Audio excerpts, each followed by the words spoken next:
বিশ্বকর্মা পূজার দিনে অঘটন, হোজাইয়ে উদ্ধার বিদ্যুৎ কর্মীর লাশ। হোজাই নীলবাগানে বিদ্যুৎ কর্মীর মৃতদেহ উদ্ধার। নীলবাগান বিদ্যুৎ বিভাগের কার্যালয়ের কর্মচারী পিঙ্কুমণি শইকিয়ার মৃতদেহ উদ্ধারের ঘটনায় এলাকা জুড়ে চাঞ্চল্য। মৃতদেহে শরীরের বিভিন্ন প্রান্তে আঘাতের চিহ্ন, খুন বলে সন্দেহ করা যাচ্ছে। পুলিশ ঘটনাস্থলে এসে মৃতদেহ উদ্ধার করে প্রাথমিক তদন্ত শুরু করে দিয়েছে। নাইট ডিউটি আছিলে, নাইট ডিউটিত ধুনীয়াকৈ ভাত পানী ঘৰত বনালে, ল'ৰা ছোৱালীক খোৱালে, নিজৰ মিছেছক খুৱাই বৈ লৈ তেওঁ ডিউটিলৈ বুলি ওলাই গ'ল। তাৰপিছত ডিউটিলৈ গৈ তেওঁ ধুনীয়াকৈ ডিউটিও জইন কৰি আছে। ডিউটি কৰি থাকোঁতে তাৰপাছতে অকস্মাত আমি ৰাতি 12টামান বজাত এটা ফোন পালোঁ। পাই পেলাই তেওঁ এই পৃথিৱীত আৰু নাই বুলি, বিদ্যুৎ স্পষ্ট হৈছে বুলি কৈ পেলাই আমাক কৈছে আৰু পৃথিৱীত নাই, আপোনালোক সোনকালে ইয়ালৈ আহিব। আমি নগাঁৱৰ পৰা হোজাইলৈ আহিছোঁ, ৰাতিয়ে গাড়ী ভাড়া কৰি পেলাই। তাৰপিছত আহি দেখিছোঁ, কিন্তু আমাৰ এতিয়া এইটো ডাউট হৈছে, তো আমাক উচিত ন্যায়টো লাগে। আমাক কি বুলি ফোন কৰিছে? ৰাতি তেওঁৰ লগত কোনোবাই মানে অভদ্ৰামী ব্যৱহাৰ কৰি পেলাই তেওঁক হয়তো মাৰপিট কৰিছে।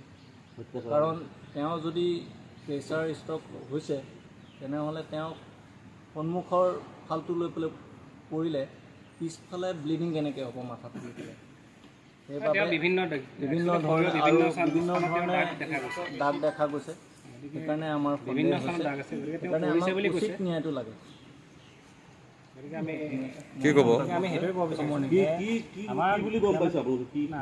গম পাইছোঁ। আমাক খবৰ দিছিলে যে প্ৰথমতে বিদ্যুৎ স্পষ্ট হৈছে তেওঁ, আৰু তাৰপিছত যেতিয়া আমি গম পালোঁ তেওঁ পৰিছে বুলি ক'লোঁ, যে তেওঁ তাৰ ভিতৰত থকা মানে এটা ড্ৰেইনত পৰি গৈছে বুলি কৈছে। আমি যেতিয়া আমি আজি চালোঁ জেগাখিনি, তো আমাৰ অকণমান সন্দেহ হৈছে যে তেওঁ মানুহজন এনেকৈ পৰি পেলাই ঘপককৈ এনেকুৱা হোৱাটো আমি মানে অস্বাভাৱিক লাগিছে গোটেই ঘটনাটো। আৰু তেওঁ গোটেই শৰীৰত বিভিন্ন স্থানত, মানে সন্মুখতো আছে, বেক চাইডো আছে, তো বেলেগ স্থানত তেওঁৰ দাগ আছে। গতিকে আমি তাৰ কাৰণে সেইটো, আৰু তেওঁলোকৰ ভিতৰৰ CCTVটো বেয়া। আজি আমি খবৰ কৰোঁতে গম পালোঁ যে 5-6 দিনমানৰ পৰা তেওঁলোকৰ বোলে CCTVটো বেয়া হৈ আছে। তো ইমান এটা ডাঙৰ পাৱাৰ ষ্টেচনত তেওঁলোকৰ CCTVটো এই 5 দিন বিকল হৈ থকাটো সেইটো এটা মানে ৰহস্যজনক ঘটনা। গতিকে আমি আশা কৰিছোঁ আৰু আমি বিচাৰিছোঁ যে এই মানে ঘটনাটোৰ আমাৰ দাদাই ন্যায় পাব লাগে।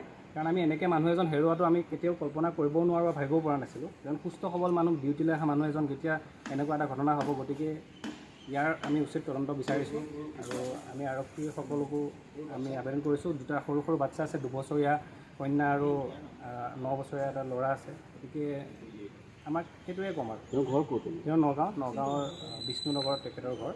কিমান বছৰৰ পৰা চাকৰি কৰিছিল ইয়াত? চাকৰি কৰি থকা অলমষ্ট 13 বেছি হৈছে। নীলবাগানতে? নাই, নীলবাগানত নহয়, ইয়াৰ হোজাইত আছিলে। হোজাইৰ পৰা তেওঁ নীলবাগানত কৰি আছিলে। তেওঁ দীৰ্ঘদিনৰ পৰা অসুস্থ বুলি বোলে। অসুস্থ মানে তেওঁ বেমাৰ হৈছিলে মাজতে, তেওঁ ডক্টৰক দেখাইছে, তেওঁ কষ্ট পাইছিলে। সেইটো আমি ডক্টৰৰ লগত ট্ৰিটমেণ্ট চলি আছিলে, কিন্তু এতিয়া তেওঁ সুস্থ আছিলে। বৰ্তমান সময়ত তেওঁ এটা মানে সুস্থ সবল জীৱন যাপন কৰি আছিল। লগৰ কৰ্মচাৰীসকলে কৈছে প্ৰেছাৰ ষ্ট্ৰকটোতো আমি গম পোৱা নাই, কিন্তু প্ৰেছাৰ ষ্ট্ৰক হ'লে তেওঁ মানে পৰা যিটো চিটুৱেশ্যনটো আপোনালোকে চালে গম পাব। তেওঁ দাগখিনিৰ কাৰণে আমি সন্দেহ কৰিছোঁ। গতিকে তাৰ কাৰণে আমি এটা উচিত তদন্ত বিচাৰিছোঁ, যাতে সেই তদন্তটো এটা সুন্দৰভাৱে যাওক আৰু ভালকৈ আমি সন্দেহ হৈছে কোনো লোকে হত্যা কৰা বুলি। আমি তেনে ডাইৰেক্ট এইটোও ক'ব বিচৰা নাই, কাৰণ তেওঁলোকৰ আমি সন্দেহ কৰিছোঁ যে এইটো নৰ্মেল মানে মৃত্যু হোৱা নাই। গতিকে ইয়াৰ উচিত তদন্ত হ'ব লাগে। ঠিক আছে। ইয়াৰ নাম্বাৰটো আছে।